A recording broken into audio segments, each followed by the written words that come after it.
Pero nada pueden bombas, rumba la rumba la rumba la. Pero nada pueden bombas, rumba la rumba la rumba la. Donde sobra corazón, ay Carmela, ay Carmela.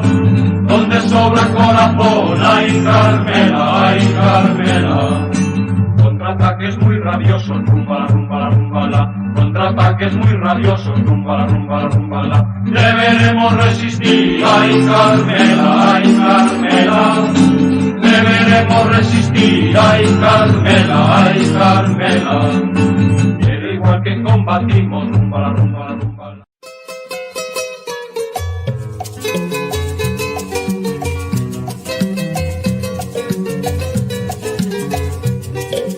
Vinieron los mercenarios por el único camino, la ensenada de cochinos, cochinos extraordinarios. Por allí vinieron, pero allí quedaron. Por allí vinieron los pobres, pero allí quedaron.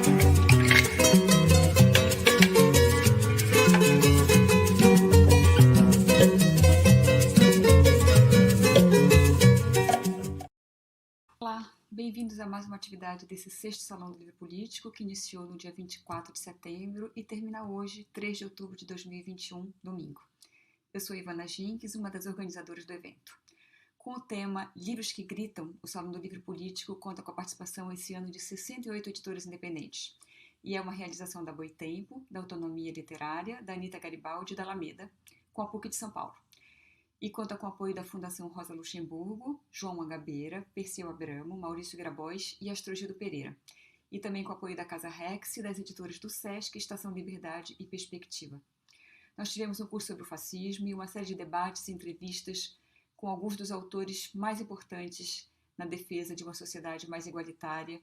E essa programação inteiramente gratuita vai até essa noite. Ela está toda disponível no endereço salãodolivropolitico.com.br. Também nesse endereço vocês encontram a lista das editoras participantes e uma série de títulos com descontos que vão de 20% a 50%.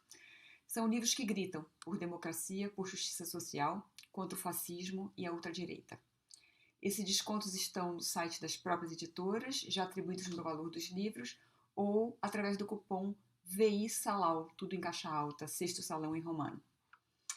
Essa conversa de hoje entre Flávia, Biroli e Wendy Goldman foi gravada para poder ser apresentada aqui com legendas. Ela está sendo transmitida nos canais do Salão do Livro, da Boitempo, da TV PUC e da TVT, entre outros. Eventuais questões ou sugestões que surgirem aqui no chat serão encaminhadas a elas depois.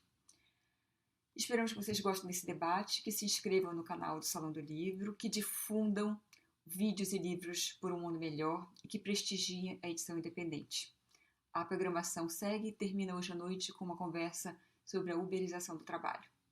E agora vamos a Flávia, Biroli e Wendy Goldman. So I want to talk today about some current problems that we're facing globally, and also how these relate to some very radical solutions that were proposed by Bolshevik feminists over 100 years ago. The global pandemic has laid bare two very painful issues, which are also closely connected to each other. The first is a question of class. In the United States and other countries, as businesses, schools, restaurants, and daycare centers shut down, many people began working from home. But society still needed what we call here in English essential workers in order to function. These were not only people who worked in the hospitals, but they were also teachers, delivery workers, bus and truck drivers, garbage collectors, grocery store and postal workers, warehouse workers, and people who work in nursing homes. Many of these essential workers, who are absolutely critical to the functioning of our society, are also the people who are paid the most poorly and who receive the fewest benefits. The second question that was raised by the pandemic was a question of gender. So as the schools shut down, women once again became responsible for the full-time care of children and the household, often when they themselves were trying to do their own salaried jobs remotely. This created a crisis. There was a huge collision or conflict between reproductive labor and waged labor. Now, the Bolsheviks in 1917 were the very first to advance a full program to resolve this conflict between reproductive and waged labor. And by reproductive labor, I mean all the labor that involves reproducing and caring for family members, the young, the sick, the old, the household labor that allows waged workers to be fed, clothed, cared for, and also supports those who are too young, too old, too sick, or too disabled to work. This work, which has historically been performed by women for no wages, is also a form of affective or emotional labor. Yet at the same time, it's necessary to every society and every economy. And in a sense, the pandemic has sent us back to a pre-modern rural age when reproductive labor and farm work were not separated. Except now, under modern conditions, childcare has been coupled with waged work that demanded undivided attention to the computer. So the pandemic laid bare the difficulties, I think, of combining waged work and reproductive work by heightening these difficulties to almost undoable proportions. And it also laid bare the class issue of our most essential workers who put their lives on the line, disproportionately fell ill and died, and have still received the least reward for doing so. Now, when the Bolsheviks came to power in 1917, they advanced a truly radical agenda for women's emancipation. They had a vision that rested on 4 principles. The first was that women would become independent from men through access to an independent wage. In other words, women would enter the wage labor force. The second was that all household labor and childcare would be socialized.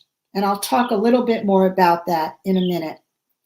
The third was people would be able to come together and to separate freely on the basis of love and not on the basis of economic considerations.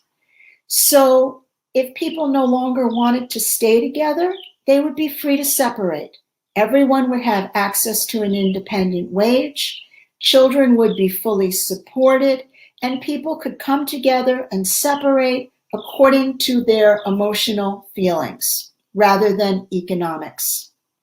And then finally, they had the idea that over the long period of time, once all these other aspects of life were in place, then the family as we know it, as constructed by law or by religion, the family would gradually wither away. People would still have strong relationships with each other and with their children, but the family as a unit that was constructed by law would no longer be needed in the same way. In 1920, in addition to this vision that was promulgated through law, the Soviet Union became the first country in the world to legalize abortion. Today, I want to just focus a little bit on the socialization of household labor. So that's the labor that's done by women for free. Care of children, washing, cleaning, cooking, care of the elderly and dependents.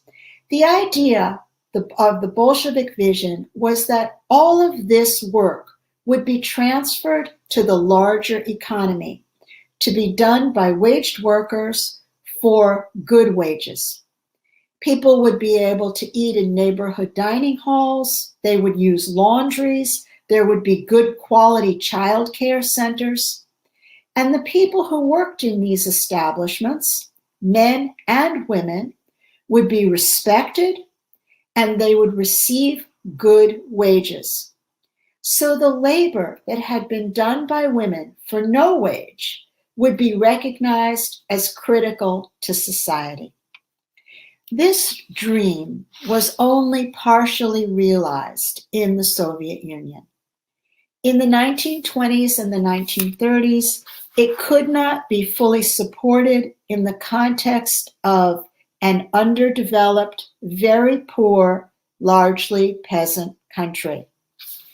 Under Stalin, we actually see a partial retreat, so that women did enter the labor force in record numbers, and they entered jobs that were previously reserved only for men.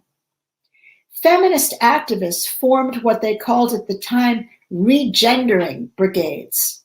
And these brigades went into factories and workplaces. They looked at every single job to determine if that job could be done by women. And many skilled jobs that were previously reserved for men were then opened to women as well, along with professional jobs that required higher levels of education. In addition, with industrialization in the 1930s, a lot of household labor was socialized. There were childcare centers, and there were canteens that were set up for people to eat in. Schools began serving free meals to students. And workplaces and schools took on an important role in food provisioning, especially in providing a subsidized, hot midday meal. Many people ate their main hot meal of the day at work or at school. And this was an enormous help to working families. And actually, it set the routines of many Soviet families well into the 1980s. And it somewhat relieved the great burden of dinner preparation that was mainly taken on by women. At the same time, however, in the 1930s, divorce became much more difficult. That was a big change that occurred under Stalin. And even more, I think, painfully, abortion was recriminalized in 1936. Soviet women reacted very angrily to the prohibition on abortion, but their protests did not change the decision of the Soviet state. Moreover, their subsequent actions showed that repression actually has little effect when it comes to abortion. So initially, the prohibition on abortion produced an increase in the birth rate, but this increase lasted only about 2 years. By 1938, the birth rate again began to drop, and by 1940, it had returned to the same level before the prohibition went into effect. The incidence of abortion remained high even though it was illegal. And by 1939, the abortion rate was higher than it was in 1926 when the operation was safe and legal.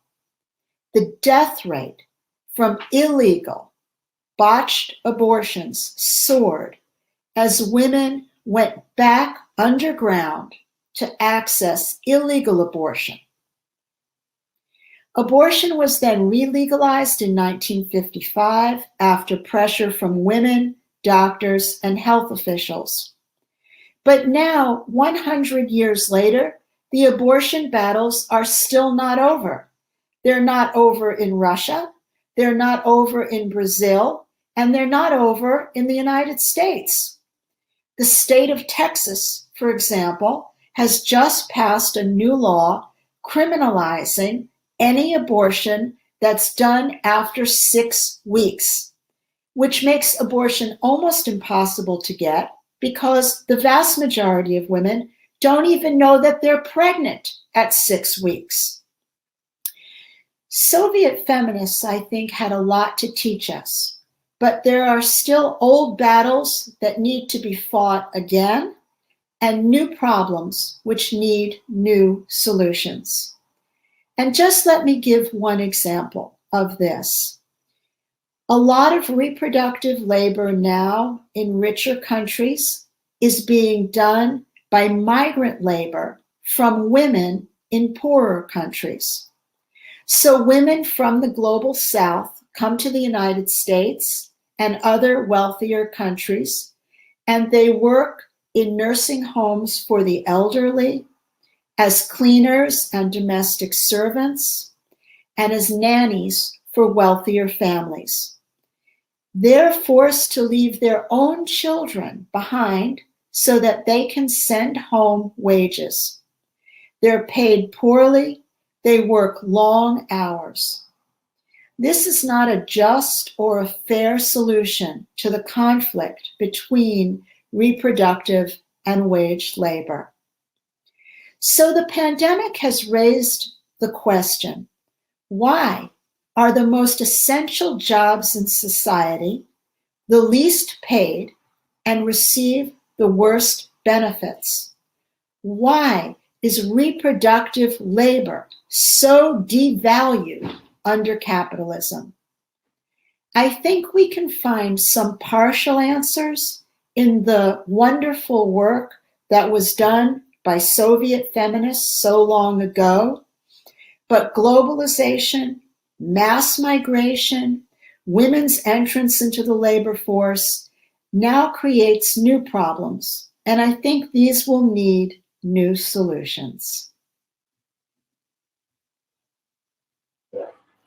Thank you so much for your presentation, Wendy. It was really very, very interesting to listen to you, having read your work. So I'm very happy to be here and to be able to bring some questions so that we can hear you more about them.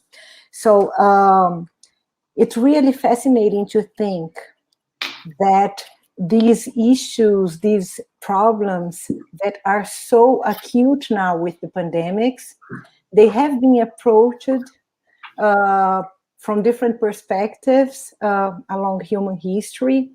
And they have been approached from a radical perspective by the Bolsheviks at a moment when the conflicts between reproductive work and waged work, they were part of a context of changes in political language, political horizons of possibilities. And as you said, we are now facing, in a way, the same problems under new patterns. And at the same time, we do need new solutions that have to do with the fact that these inequalities, they have become even more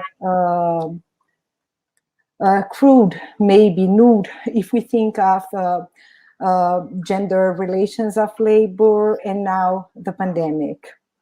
So I would really like to hear you speak more about how you see the way the pandemic affected previous inequalities, thinking of these inequalities in national contexts, but also these global inequalities that have to do with how migration and care intersect. Today, you have spoken about how women from the global south work for poor wage and for long hours. And I think it's interesting to think of how the deregulation of labor for national citizens is one side of the coin, and on the other side we have the denial of citizenship, the building of national frontiers as a way to really explore the work of women coming from the global south in really higher levels, tax rates than the work of women who are citizens. So if you could talk a little bit more about that, it would be great to hear you. Well, I think you've said a lot of, you've talked a lot about the contradictions, and they are true. The pandemic has heightened all of these contradictions, and it's to a certain extent, it's no longer possible to sort of paper it over in a way. It's made a lot of things very, very clear. So on the one hand, we have the situation where we have enormous numbers of migrants who are desperate to escape situations for a whole variety of reasons. Some are climate, some are political, some are from the US has created a destabilization that has also led to the rise of drugs and gangs and all kinds of difficulties. We have, thousands of people at our borders in the South who are desperate to escape situations. And I think that on the other hand, we here in the United States and in other countries as well are extremely dependent on migrant labor. And migrant labor is very, very exploited. And one of the main areas in which it is being exploited, and this was very different from anything that the Bolsheviks encountered at that time, is the area of reproductive labor. So much of that work now in wealthier countries is done by people who are here either temporarily or as migrants who have left families behind. Many are here even illegally doing that work. And when you think about that as a kind of, we now have this global solution, but this is not a solution at all because it rests on the tremendous exploitation, oppression, and emotional damage to women from poorer countries. Those women too have the right to be with their children, and they have the right to, should have the right to work for decent wages and to be with their families. So I think all of these problems have not been solved. It's so important to have this idea of a solution which rests on tremendous exploitation of specific groups of women. This is not a real solution for a more just world in which gender, class, and race do not mean precariousness of women when they come together, and that's what we see in this current context so clearly. So I wonder if you could speak a little about what a radical care solution could be at this moment, because when we look back to the solutions brought by the Bolsheviks, we had a radical politics in which care was central, at least for a while, as part of the renewal of a project of an equal society. So what would be radical care today? What would be a radical political project in which care is at the center? Well, I can think of a number of things that would be important. So let's start first with wages. If we truly value this work, and I don't see why we should not value it, our children are the most precious things that we have. And everyone who has a child recognizes that. That is the most precious thing that you will ever have. The people who take care of children should be paid very highly. And in that I include not just people who, let's say, work in daycare centers or who work with small children in nursery schools, but also teachers, people who take care and educate our children. And similarly, our parents, they are precious to us. And when they become old and enfeebled, the people that take care of them should be paid highly and should be trained, and their work should be recognized. So let's just start right there with a high wage and respect for all people who do care work. And that also includes another area, and that has to do with people who do, let's say, cleaning work. That work too should be highly paid, and it should be secure, and it should have all kinds of breaks built into it because it's often physical work. So if we start from that perspective, I would say as just number one point, we could advance quite a bit. Second, if we make that work very highly paid work and respected work, work with dignity, and then create the opportunity for people to have all kinds of establishments that they can use. So for example, my granddaughter now is in a daycare center, and I've seen many, many pictures of the children in it, and they have wonderful facilities for them. And the children are happy. They have toys, they have professional people dealing with them, they have people who have thought a lot about development at different ages and stages. This is a wonderful opportunity, and it's a good place for children. Many of our daycare centers, though, are not like that, or they're extremely expensive and people cannot afford them. So I would say the second thing would be to have high quality, very low cost daycare available to all families that want to use it.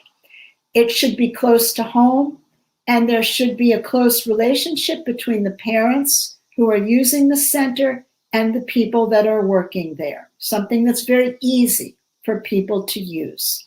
So I would say that would be the second thing. The third aspect, and this too was something that the Bolsheviks spoke about, is that we can imagine a situation in which we would have excellent, low-cost meals that would be prepared publicly for people to eat at work, to pick up, to take home, to have neighborhood dining facilities where you could take the family after work and see your neighbors and socialize.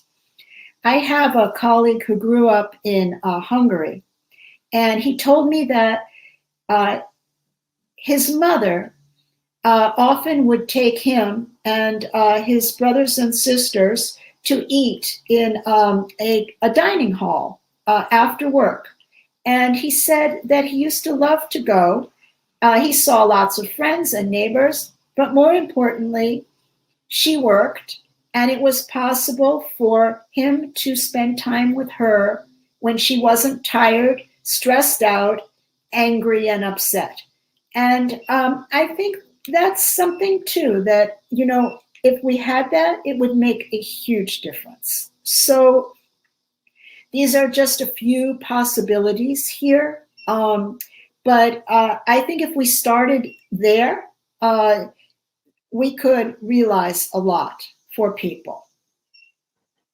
And yes, I completely agree with you, and it's very very, very important to hear that with such a clarity in times in which public responsibility for care and for people in general is denied, and privatized ways of organizing day-to-day lives are the ones which are stimulated. So what we see, I think we see that around the world in different degrees, and in Brazil at this moment, it's a very important thing, is the denial of the idea that public responsibility is possible, as if it was a question of budget balances and not something that had to do with how we organize society, what we prioritize, what is relevant and precious, as you said, for all of us. And we see that with the pandemic, this has become something even more expressed by our authorities, at the same time that in Brazil, our government, our president denies responsibility for the pandemic. He has been saying many times sentences such as, each one has to take care for its grandpa and its grandma. Each one has its own family. And it's interesting because this comes together with a ultra-conservative rhetoric of defense of the family. And that's my point here. I'd like to, if you could speak a little bit more about that. I know that in the United States, we have similar things. So what's being presented as a defense of the family comes with politics which are actually based on people's insecurities, on the precariousness of work and life. So from a progressive perspective, if we think of the left in a broad perspective, how can we speak of the family, of the value of care, children, in a way that we don't allow them to actually kind of steal these precious ideas and merge them in precariousness, as it has been happening? So if you could just give us your thoughts about that, it would be really great. Well, we had a very similar set of ideologies and policies under Trump. And things have now, I would say, become a little more normal. Under Trump, it was just disgraceful, shameful, actually, what was happening. He was discouraging people from being vaccinated. He was creating huge racial and other kinds of divisions within society. It was really, really a bad situation. But overall, I would say privatization is an attack on the family. It's a vicious attack on the family. Privatization is very helpful for wealthy people, and they can hire the best services, and they don't do this work themselves. They bring in people to care for their children, to care for their elderly relatives, to care for the sick, to care for people in their family who may be disabled. They don't pay those people much. So they have their own domestic cleaners. They have all of this work they outsource to then people who then they say to those people who have their own families but work long hours a day for their family, why don't you take care of your families? So I see this as it's a class attack on the, it's such a hypocritical and cynical class attack on the people that take care of your family, but their families should have nothing. Their families Their children should run in the streets. Their children should have no care because they then are hired by the wealthy to care for their families. So privatization to me and the conservative approach is simply an attack on all poor and working families. In other words, the people who actually do the work for the wealthy. We need a solution that works for all families. Just because a woman is poor, it doesn't mean she loves her children any less than a wealthy woman does, or that she wants anything worse for them. She wants the same for them. She wants them to be cared for and loved and to have the best education possible. She wants all those things, and she wants to spend time with them. So we need a solution, I think, that works for all women all around the world and doesn't take women from one region, fly them thousands of miles to another region, to work in a situation where they then see their own children maybe 2 or 3 times a year, and their wages are necessary so that their children will not starve. That privatization has no solution for that. Yes, of course. And when you mentioned the context of the pandemic and the fact that schools and daycare, they had their activities interrupted.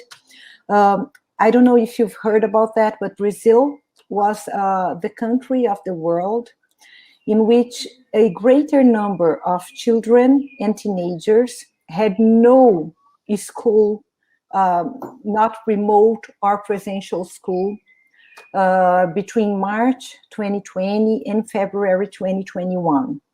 So as a consequence, or at least one of them, we now have a throwback in women's participation in labor waged force of 30 years. It went back to 1991.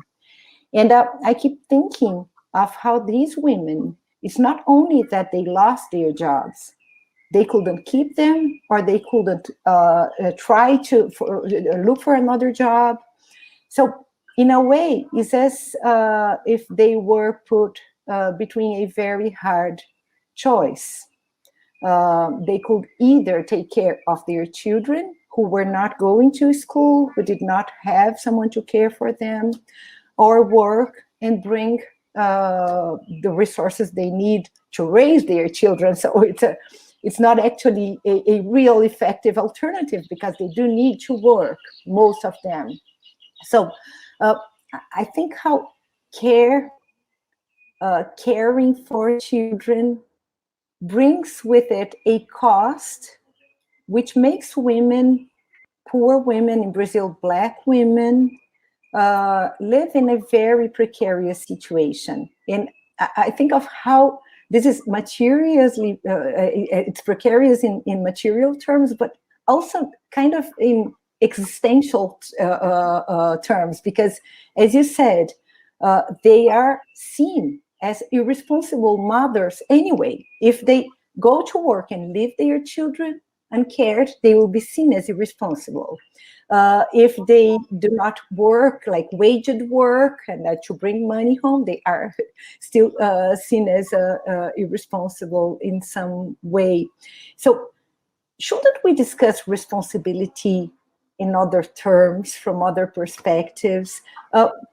What can we learn from the Bolshevik experience in which concerns responsibility? We spoke a little about public responsibility and public alternatives, but I think we are living in times in which this is so important to bring back other perspectives concerning responsibility, to put aside the idea that individuals are always self-responsible, as if the context in which they make their choices did not exist. So if you could comment on that, it would be great. I think that women have been placed now today in an impossible situation. And you spoke about that very well. That on the one hand, they are sort of expected to work. And on the other hand, there has been, and the pandemic really laid this bare, there's no provision for caring for children. So teachers, I know here in the United States, tried very, very hard to reach children remotely and in other ways, but that's not a substitute for going to school. And it was very, very difficult. It was hard for teachers, I think, to keep track of all their children in the classroom. Children would frequently turn off their computers. Teachers didn't know what was happening. Parents were often having to go to work and leave children at home. So these were all very difficult situations, and women are constantly being blamed. They're blamed for not working and being lazy. They're blamed for not caring for their children because they're working. So situations that are socially created, instead, we have an individual kind of blame that is then allocated. And I think as women, we have to start rejecting that. We have to reject that blame, especially when it is laid on us by wealthy men and politicians. And we have to start thinking about devising solutions that make sense for all women. I think the Bolsheviks did a pretty good job, at least of understanding that if women were going to enter the wage labor force, they needed to have a variety of options and opportunities for childcare.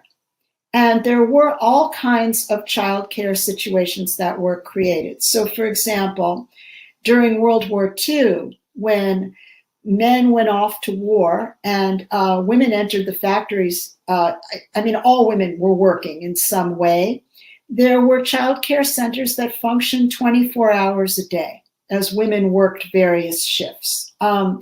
It was possible to leave children in a child care center and pick them up on weekends. So there were many, many flexible options for this.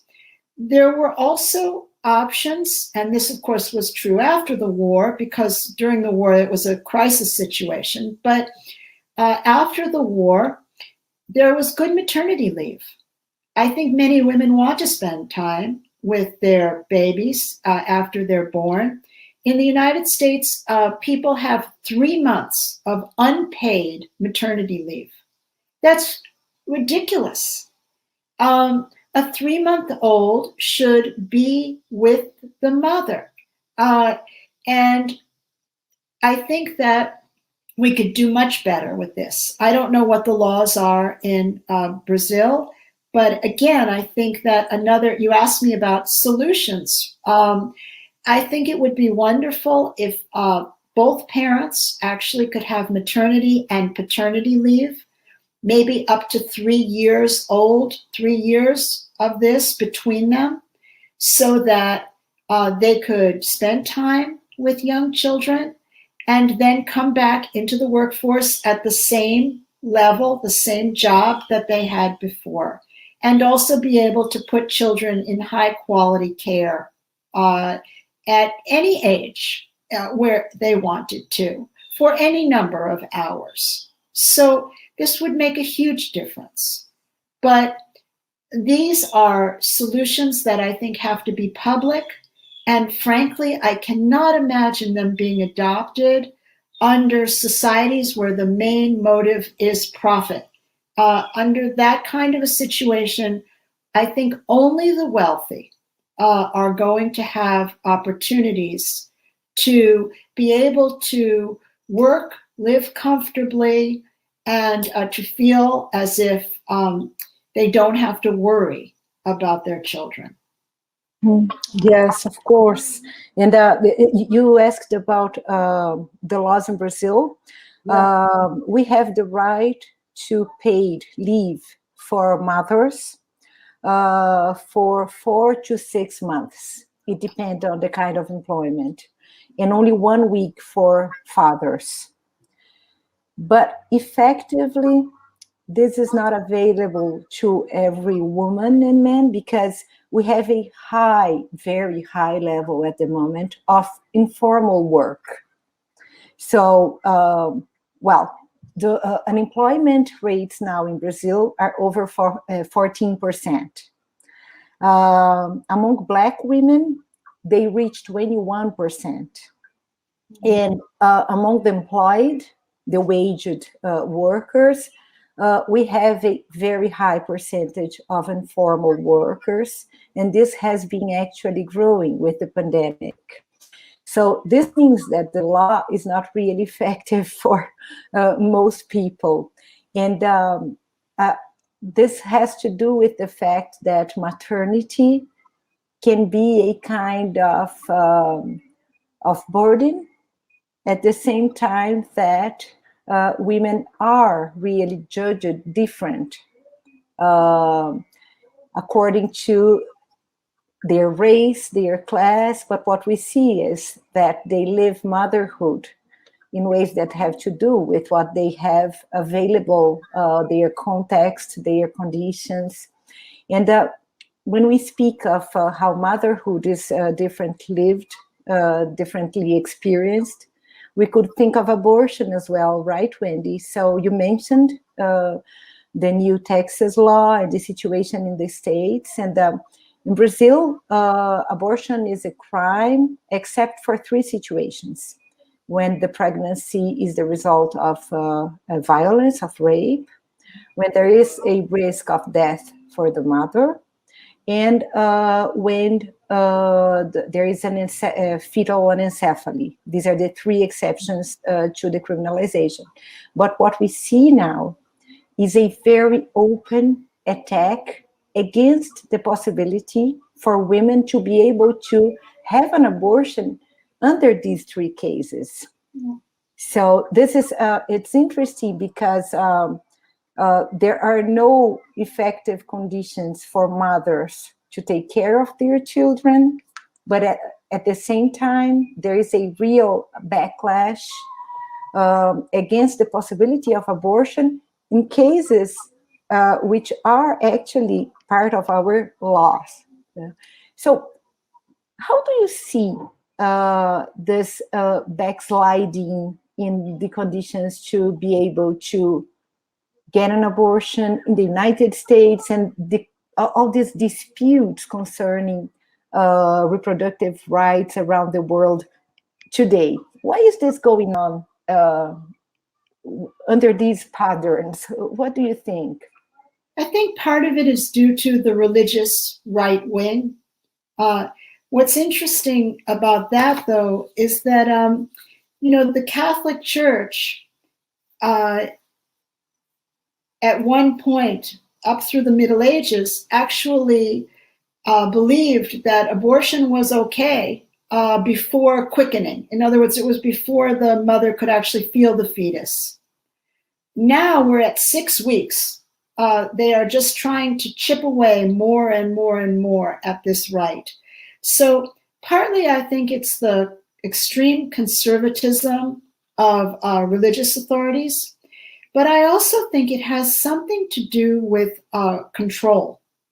This very powerful patriarchal desire, need to control women's ability to make decisions about their own bodies.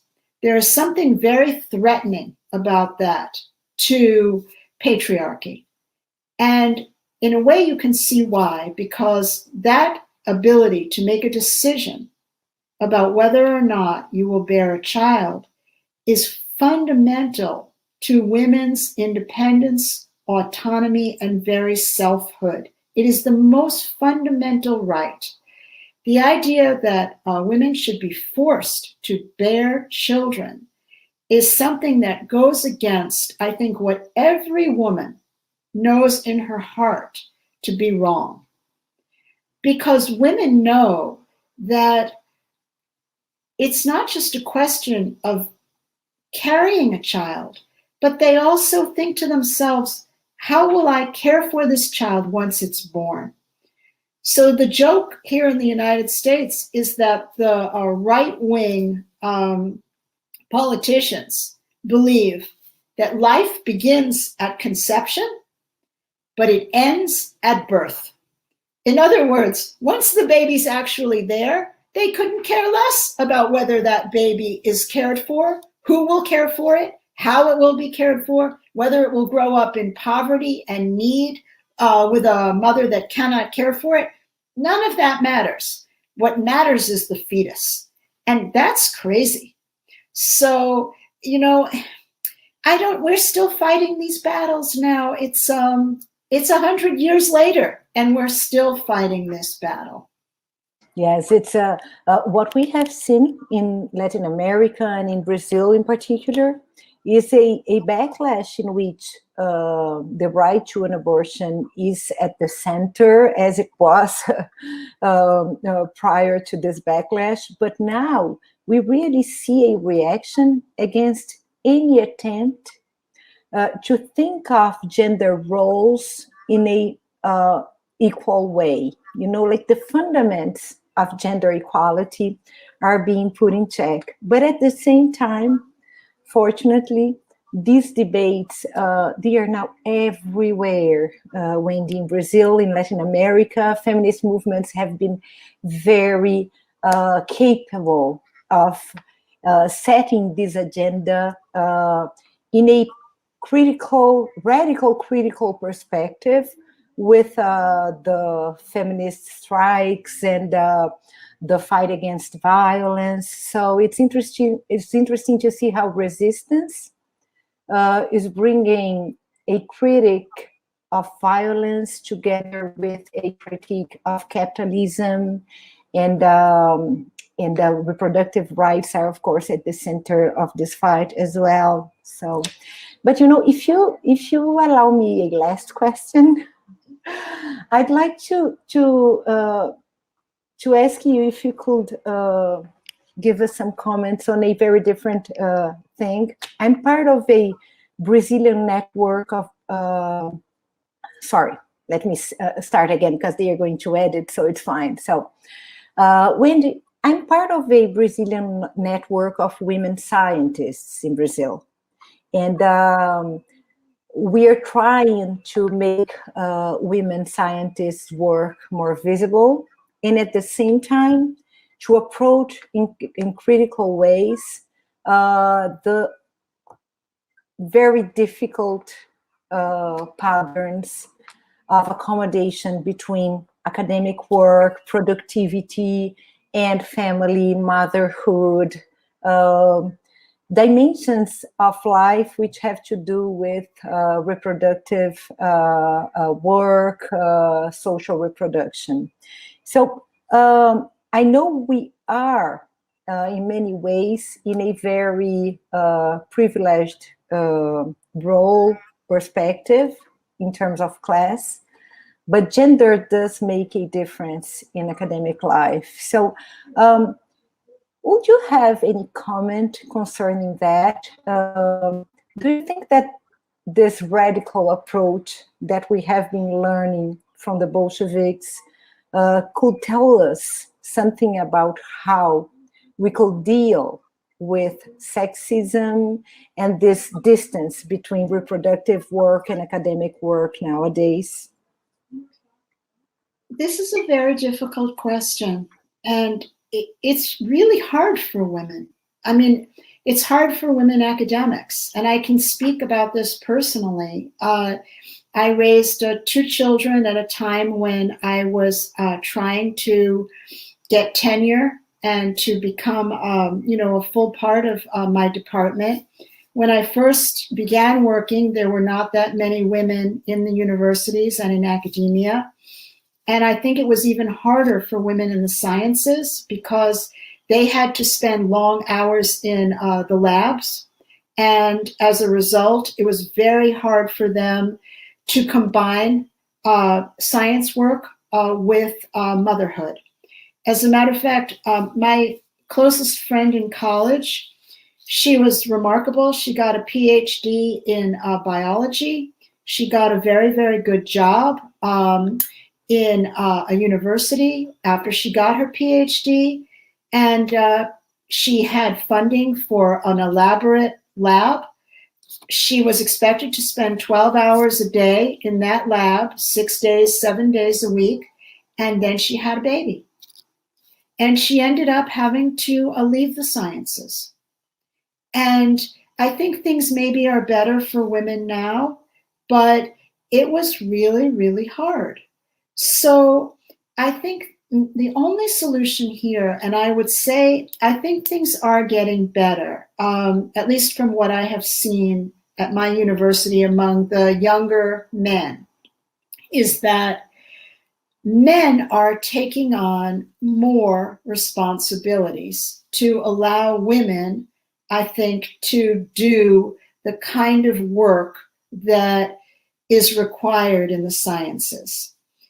At the same time, though, I think we also maybe have to start reconsidering the hours that are demanded from both male and female scientists. Similar kinds of hours are demanded from doctors, I think, and there are other professions as well where the flexibility is perhaps not as great as it is in the humanities. And much more needs to be done, but I don't expect this to be done under capitalism. But much more needs to be done to reconsider what here we call a work-life balance. And this is true for all jobs and occupations. I know when I spoke to people in Brazil, they described to me a lot of people live in outer suburbs that ring the cities. They often have commutes of 2 hours to come in. Then they put in 8 hours a day and then 2 hours more to get back home. That's 12 hours in which you are not at home with a family. That's wrong. So, you know, here we're talking about other kinds of issues about public transportation, issues about a number of hours that people are forced to work, the ways in which society as a whole thinks about work. And this is just getting worse, not better.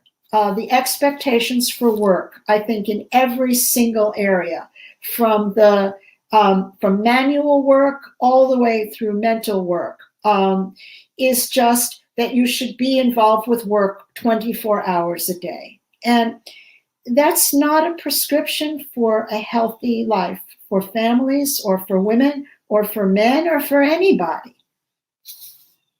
Of course.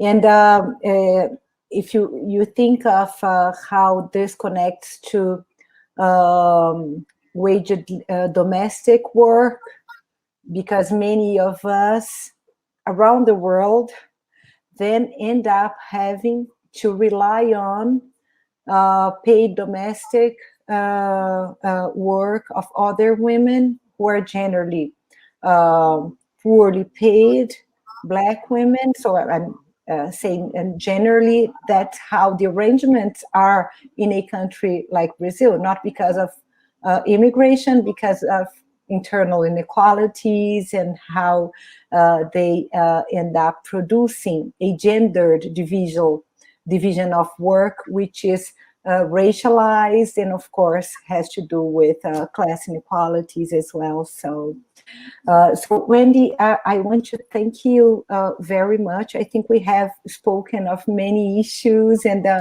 I particularly enjoyed hearing your approach of our possible solutions and how a radical care language could be part of a radical political project, as I have put myself, but I really loved your comments on that. And I'd like to know if you'd like to say anything just to end our moment here.